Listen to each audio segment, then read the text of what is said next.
Dementia খুব একটি এরকম একটি সিচুয়েশন যেখানে অনেক সময় মানুষ নিজেই ভুলে যান যে তিনি কোথায় আছেন, এখন কত সাল। এমনকি অনেক সময় ব্যক্তি তার নিজের পরিচয়, আশেপাশের মানুষের পরিচয়, নাম এগুলো পর্যন্ত ভুলে যেতে পারেন। একটু আগে হয়তো একটা রুমে গেছে, সেখানে সে কি জন্য গেল? এটা সে ভুলে যায় অনেক সময়। কোথায় সে জিনিসপত্র রেখেছে, এইগুলো ভুলে যায়। আত্মীয়-স্বজনের নাম ভুলে যায়, সে কোথায় রয়েছে, কেন রয়েছে। সকালে উঠে হয়তো সে বলল, "চলো বাড়ি চলো।" যদিও সে বাড়িতে। স্টেজ 2, 3, 4 এই স্টেজ গুলোতে যখন একজন পেশেন্ট বাড়িতে থাকছেন, সেক্ষেত্রে তিনি যদি কোনো অ্যাসিস্টেড কেয়ার গিভার ছাড়া থাকেন, সেক্ষেত্রেও কি কোনো রিস্ক বা কোনো ধরনের ভয়ের সম্ভাবনা থাকে কিনা? পেশেন্টরা কখনোই যেতে চায় না নার্সিং হোমে বা অ্যাসিস্টেড কেয়ার লিভিং এ, কারণ তারা অভ্যস্ত তার নিজের বাড়িতে থাকতে। একজন মানুষ যখন আসলে তার মেমোরি ধরে রাখতে পারে না বা তার স্মৃতিশক্তি নিয়ে কেউ যখন আসলে স্ট্রাগল করা শুরু করেন, সেই সময় কিন্তু আসলে সে একটি হেল্পলেস সিচুয়েশন এ চলে যান। কারণ সে আর এই ধরনের সিচুয়েশনে একজন ব্যক্তি কখনোই আর ইন্ডিপেন্ডেন্টলি লাইফ লিড করার কথা চিন্তা করতে পারেন না। তো এই অবস্থায় আসলে যুক্তরাষ্ট্রে এই মুহূর্তে আপনি বললেন যে সরকার থেকেও নানা ব্যবস্থা নেওয়া হচ্ছে। তো শুরুতেই আমি আসলে একটু জানতে চাবো যে আমরা যদি দর্শকদের সাথে একটু ইনফরমেশন গুলো শেয়ার করতে পারি যে কি ধরনের ফ্যাসিলিটিস বা গভর্নমেন্ট থেকে কি ধরনের সাপোর্ট সিস্টেম এই মুহূর্তে এভেইলেবল আছে যুক্তরাষ্ট্রের ডিমেনশিয়া পেশেন্টদের জন্য। কারণ আমি দেখেছি যে ডিমেনশিয়া যখন একজন মানুষ আক্রান্ত হচ্ছেন, হয়তোবা সে একজন বয়স্ক মানুষ, আপনি যেরকম বললেন যে ৬৫ বছরের উপরে তার বয়স, অথবা কেউ একটু আর্লি এজেও হতে পারে। কিন্তু যে বয়সেই হোক না কেন, যখন এটি হচ্ছেন তখন তিনি একজন ডিপেন্ডেন্ট পারসন এ পরিণত হচ্ছেন। এবং তার ফলে আমি দেখি যে বিশেষভাবে এই দেশে পরিবারের প্রত্যেককেই কিন্তু আসলে নিজস্ব কিছু আ কাজ থাকে, দায়িত্ব থাকে। প্রত্যেকেই নানা ধরনের পেশার সাথে সংযুক্ত থাকেন। তো একজন মানুষ যখন ডিপেন্ডেন্ট হয়ে যাচ্ছেন, তাকে ফুল টাইম টেক কেয়ার করার মতো আসলে সাপোর্ট সিস্টেম কিন্তু এখানে অতটা এভেইলেবল নয়, এবং একই সাথে সকলে যে সেটা ইকোনমিক্যালি প্রোভাইড ও করতে পারবেন, সকলে কিন্তু সেরকম সাফিসিয়েন্ট ক্যাপাবল ও নন। তো সেক্ষেত্রে অনেকে আসলে খুব ভয় পেয়ে যান বা হেল্পলেস ফিল করেন যে আমি আসলে কি করতে পারি? ফ্যামিলির কারো যখন এরকম হচ্ছে, আমি তাকে কিভাবে একটা প্রপার সাপোর্ট সিস্টেম ব্যবস্থা করতে পারি? তো এই বিষয়ে আপনি যদি একটু ইনফরমেশন গুলো শেয়ার করেন। খুব ভালো প্রশ্ন। ব্যাপারটা হলো ডিমেনশিয়া তো এক স্ট্যাটিক অবস্থা নয়। এটা প্রোগ্রেস হয়, মানে বেড়ে যায়। এর সিম্পটম গুলো বেড়ে যায়। আমরা এইজন্য ডিমেনশিয়াটাকে ভাগ করি ৭ টা বিভিন্ন স্টেজে। আম যাদের ১ম দিকের স্টেজগুলো থাকে, যেমন স্টেজ 1, 2, 3 যেটা, এই সময় আমরা অনেক সময় ডায়াগনোজই করতে পারি না। তখন হয়তো তারা একটু ভুলে যাচ্ছে। আম তাদের আম আম আ যা একটু আগে হয়তো একটা রুমে গেছে, সেখানে সে কি জন্য গেল? এটা সে ভুলে যায় অনেক সময়। কোথায় সে জিনিসপত্র রেখেছে, এইগুলো ভুলে যায়। এগুলো যখন থাকে তখন আমরা বলি মাইল্ড কগনিটিভ ইম্পেয়ারমেন্ট, কিন্তু আমরা ঠিক ডিমেনশিয়া ডায়াগনোসিস করি না। স্টেজ 4 এর পরে বা স্টেজ 5 এ গিয়ে আমরা মূলত ডায়াগনোসিস করি। তখন তারা ভুলে যায়, যেমন রান্না করতে পারত গ্র্যান্ডমা, মানে আ সে এখন আর রান্না করতে ভুলে যাচ্ছে। রান্না করার সময় লবণ দিতে ভুলে যাচ্ছে, ইনগ্রিডিয়েন্ট ভুলে যাচ্ছে বা অন্য কিছু ভুলে যাচ্ছে। তখন ফ্যামিলির সবাই বুঝতে পারে যে তার ডিমেনশিয়া হয়েছে। এর পরের স্টেজে যখন সে ভুলে যায় তার আত্মীয়-স্বজনের নাম, আমরা বলি এটা moderately severe. Moderately severe condition এ ওরা আস্তে ভুলে যেতে থাকে। আম আম আত্মীয়-স্বজনের নাম ভুলে যায়, সে কোথায় রয়েছে, কেন রয়েছে। সকালে উঠে হয়তো সে বলল, "চলো বাড়ি চলো।" যদিও সে বাড়িতে। তখন এটা অনেকটা সিভিয়ার স্টেজে চলে যায় যখন এই কথাটা বলে। স ওই সময় আমরা তাদের কেয়ার টেক কেয়ার করতে হয় খুব গভীরভাবে। মানে তাদের প্রয়োজন রয়েছে অনেক। এর আগে যখন ভুলে যায় যে তার আম ব্যাংক অ্যাকাউন্টটা কেমন করে ম্যানেজ করতে হবে, তার আম আম ড্রাইভিং করতে ভুলে যায়, তখন আমরা সেই ক্ষেত্রে তাদের হেল্প করি। কিন্তু যখন তারা ভুলে যায় যে তাদের আত্মীয়-স্বজন, তার ওয়াইফের নাম ভুলে যায়, ছেলে-মেয়েদের নাম ভুলে যায়। সে ভুলে যায় কোথায় তাদের বাথরুম। আস্তে, আস্তে তারা ডেভেলপ করতে থাকে ইনকন্টিনেন্স যে সে আ কো সে প্রস্রাব করতে আর যেতে পারে না, নিজেই সোয়েলিং করে।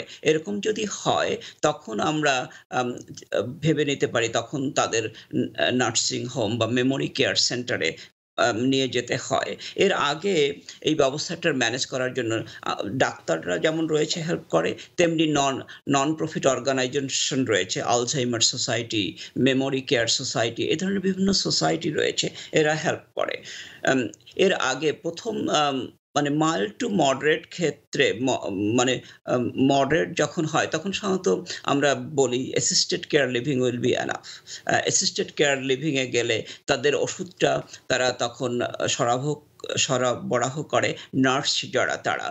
আর কারণ তারা নিজেরা ভুলে যায় ওষুধ খেতে। এইটা একটা বড় ব্যাপার। যখন তারা ভুলে যায় ওষুধ খেতে তখনই ফ্যামিলিকে ইনভলভড হতে হয় অথবা কোনো অ্যাসিস্টেড কেয়ার লিভিং এ তাদের যেতে হয়। আম এই অবস্থাটা হলেই আমরা বুঝতে পারি যে তাদের এখনই কেয়ারটা দরকার হবে। কারণ অনেক সময় আসে দেখা যায় যে তাদের ব্লাড প্রেশার খুব হাই। তখন জিজ্ঞাসা করি যে, "মেডিসিন খেয়েছেন?" তখন বলে যে, "না আমি তো ভুলে গেছি।" তারপর ফ্যামিলি মেম্বাররা গিয়ে দেখে যে সে ১ মাস ধরে কোনো ওষুধ খাচ্ছে না। ভুলে যাচ্ছে সে খেতে। বা ডাবল খেয়ে নিচ্ছে। সকালের ওষুধটা খেয়ে আবার বিকেলেরটাও খেয়ে নিচ্ছে। আম এরকম যদি করে তখন আমরা সাধারণত আম ফ্যামিলি মেম্বার খুব আ গভীরভাবে ইনভলভড হতে হবে অথবা অ্যাসিস্টেড কেয়ার লিভিং এ পাঠিয়ে দিতে হবে। যখন স্টেজটা খুব সিভিয়ার, যখন ওই যে ইনকন্টিনেন্ট হয়ে যায়, হাঁটতে পারে না, কথা বলতে পারে না, তখন অবশ্যই নার্সিং হোমে আমরা পাঠিয়ে দিতে এ বলি। Memory care centre. নার্সিং হোমের এখন প্রায় প্রত্যেকটা নার্সিং হোমে ৫ টা বা ৬ টা বা ১২ টা বেড থাকে মেমোরি কেয়ারের জন্য। তারা জানে কি করতে হবে। কারণ ফ্যামিলি মেম্বার অনেক সময় ম্যানেজ করতে পারে না ব্যাপারটা। ধন্যবাদ। হুম। অসংখ্য ধন্যবাদ ডক্টর মৃধা। তাহলে যখন পরিবারের একজন এই ধরনের সিচুয়েশন এ আক্রান্ত হচ্ছেন, সেক্ষেত্রে ফ্যামিলি মেম্বাররা তার ব্যাপারে যদি হেল্প নিতে চান বা আপনি যে ইনফরমেশন গুলো বললেন, এইসব জায়গায় যদি ওনারা রেফারেন্স পেতে চান, তাহলে প্রাইমারি কেয়ার এর থ্রুতেই তারা এই রেফারেন্স গুলো পেতে পারেন। খুব ভালো। হ্যাঁ, প্রাইমারি কেয়ারের থ্রুতে পেতে পারে অথবা নিউরোলজিস্টের কাছে। কারণ ডিমেনশিয়া হয়ে গেলে বেশ একটু আ মি মডারেট স্টেজে গেলে সাধারণত তারা নিউরোলজিস্টের কাছে পাঠিয়ে দেয়। তখন আমরা সাধারণত ব্যাপারটাকে হ্যান্ডেল করি। আমরা সাধারণত ১ম এ হোম হেলথ কেয়ার এজেন্সি থাকে। অনেক ফ্যামিলিতে তো তারা পাঠাতে চায় না নার্সিং হোমে। তখন আমরা বলি যে হোম হেলথ কেয়ার আম সাপোর্ট যেটা আছে, যারা স্পেশালি মেমোরি কেয়ার নিয়ে ডিল করে তাদের আমরা কল করি। তাদের হেল্প করার জন্য আমরা রিকমেন্ড করি এবং পাঠিয়ে দেই। সাধারণত ইন্সুরেন্স এগুলোকে কাভার করে। অনেক সময় ইন্সুরেন্স কাভার করে না। যদি না করে তখন তাদের অসুবিধা হয়। তখন আমাদের অ্যাসিস্টেড কেয়ার লিভিং এ পাঠিয়ে দিতে হয় বা নার্সিং হোমে পাঠাতে হয়। বা যদি ফ্যামিলি মেম্বার না থাকে কেয়ার করার জন্য, আর ফ্যামিলি মেম্বার থাকার পরেও তারা অনেক দূরে থাকে, তখন আমাদের আম এই অ্যাসিস্টেড কেয়ার লিভিং এ পাঠাতে হয়। অনেক সময় অ্যাসিস্টেড কেয়ার লিভিং বা নার্সিং হোমে যেতে চায় না। কিন্তু আমাদের সরি বুদ্ধি করে আমাদের বুঝিয়ে আম পাঠাতে হয়। এটা একটু কঠিন ব্যাপার। এটা সব ফ্যামিলির জন্য বেশ একটা মর্মান্তিক ব্যাপার। তবুও আস্তে, আস্তে সব ঠিক হয়ে যায়। ধন্যবাদ। আপনি বলছিলেন যে যখন একজন পেশেন্ট ডিমেনশিয়ার লাস্ট স্টেজে চলে যায়, যখন সে নিজে যে নিজের বেসিক সেলফ কেয়ার যে সে কখন রেস্টরুমে যাবে, এই জিনিসগুলো সে আর বুঝতে পারেন না। সেক্ষেত্রে ডেফিনিটলি তাকে আমাদের নার্সিং হোমে পাঠিয়ে দেয়া ছাড়া আর কোনো অপশন থাকে না। কিন্তু তার আগের যে স্টেজ গুলো, স্টেজ 2, 3, 4 এই স্টেজ গুলোতে যখন একজন পেশেন্ট বাড়িতে থাকছেন, সেক্ষেত্রে তিনি যদি কোনো অ্যাসিস্টেড কেয়ার গিভার ছাড়া থাকেন, সেক্ষেত্রেও কি কোনো রিস্ক বা কোনো ধরনের ভয়ের সম্ভাবনা থাকে কিনা? আমি দেখেছি অনেক ফ্যামিলিতেই এ ধরনের ঘটনা যে হয়তোবা পেশেন্ট ডিমেনশিয়া স্টেজ 2 2 না হয়তোবা 3, 4 এ ছিলেন। যখন সে হয়তোবা বাড়ি থেকে বের হয়ে হাঁটতে বের হলেন এবং মাঝে, মাঝে এসে ভুলে যেতেন তার নিজের ঠিকানা। আ এরকমও আমি পেশেন্ট দেখেছি যে সে ড্রাইভ করতে, করতে হঠাৎ করে ভুলে গিয়েছেন। হয়তোবা আগে খুব বেশি দিন হয়নি আসলে আমরা হয়তোবা জিপিএস ইউজ করি। তো আগে তো মানুষ বেশিরভাগ সময় মেমোরি থেকে ড্রাইভ করতেন বা রোড ম্যাপ ফলো করতেন, পেপার ম্যাপ গুলো। তো আমি দেখেছি যে অনেক পেশেন্ট তারা ড্রাইভ করতে, করতে হঠাৎ করে তিনি আর মনে করতে পারছেন না। রাস্তা মনে করতে পারছেন না। এমনকি তিনি কোথায় যাচ্ছিলেন সেটাও মনে করতে পারছেন না। এবং তখন হয়তোবা এখানে যেটা হয় যে হয়তোবা কোনো রোড সাইড অ্যাসিস্ট্যান্ট বা রাস্তায় যদি কেউ অবজার্ভ করেন, তখন হয়তোবা 911 কল করে তাকে হয়তোবা নিকটবর্তী হসপিটালে নিয়ে গেল বা কিছু। কিন্তু অনেক পেশেন্ট আমি শুনেছি যে হাসপাতাল থেকে যে বাড়িতে ফেরত যাবেন তার সাথে হয়তোবা কোনো আইডিয়াও নেই। তো ওটা আইডেন্টিফাইও করা যাচ্ছে না। তো এই ধরনের পেশেন্ট আমি বাংলাদেশে দেখেছি যে বাড়ি থেকে বেরিয়ে গেছেন আর ফেরত আসেননি এবং তার এই ধরনের সমস্যা ছিল।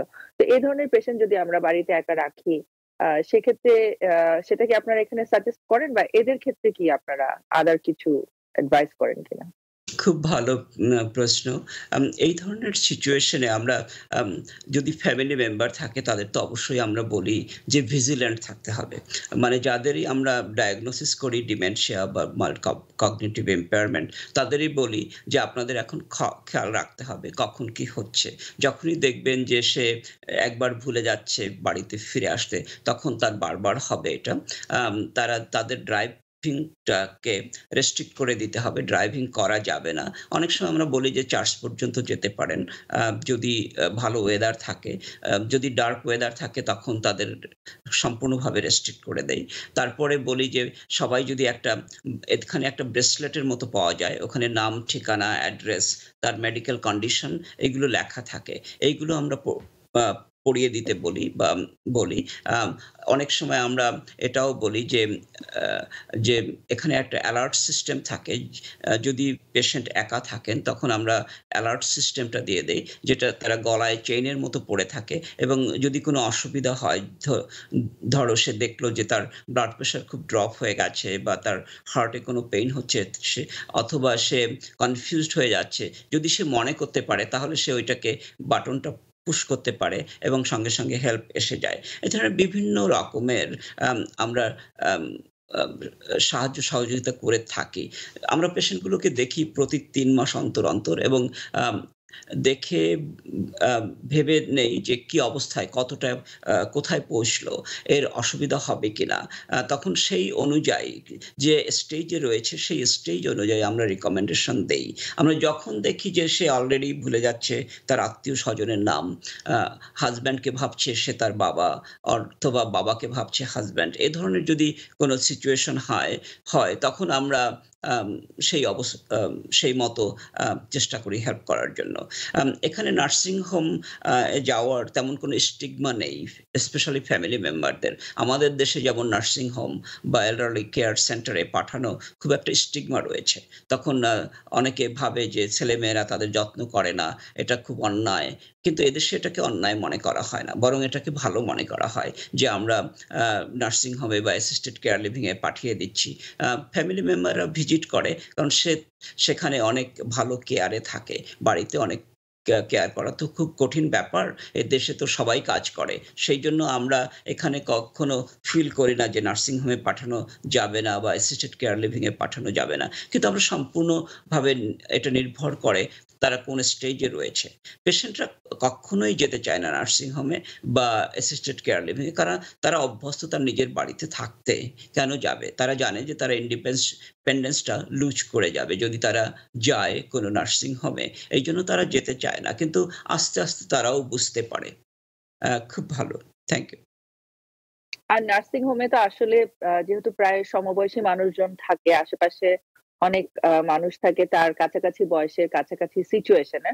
সেক্ষেত্রে কিন্তু আসলে একটি খুব ভালো পিয়ার গ্রুপ সাপোর্ট এনভায়রনমেন্ট এ পেশেন্ট থাকতে পারেন এবং এটি আসলে খুবই পজিটিভ। আপনি একদমই ঠিক বলেছেন যে আমাদের দেশে কিন্তু আমাদের দেশে বা আমাদের কমিউনিটিতে এখনো এটা নিয়ে অনেক স্টিগমা আছে। মানুষ মনে করে যে ওই ফ্যামিলি মেম্বারটিকে আসলে অন্যরা নেগলেক্ট করছেন, কিন্তু আসলে ব্যাপারটি কিন্তু সম্পূর্ণই ভিন্ন। Because people sneeze. Because not everyone washes their hands. Because kids touch a lot of things. Set a date to get your COVID shot and RSV if eligible. Because if you're wondering, should I get my COVID shot? Think about other people. Learn more at nj.gov/health/vaccines. New York থেকে সম্প্রচারিত TVN 24 television, বিশ্বজুড়ে বাঙালির কণ্ঠস্বর।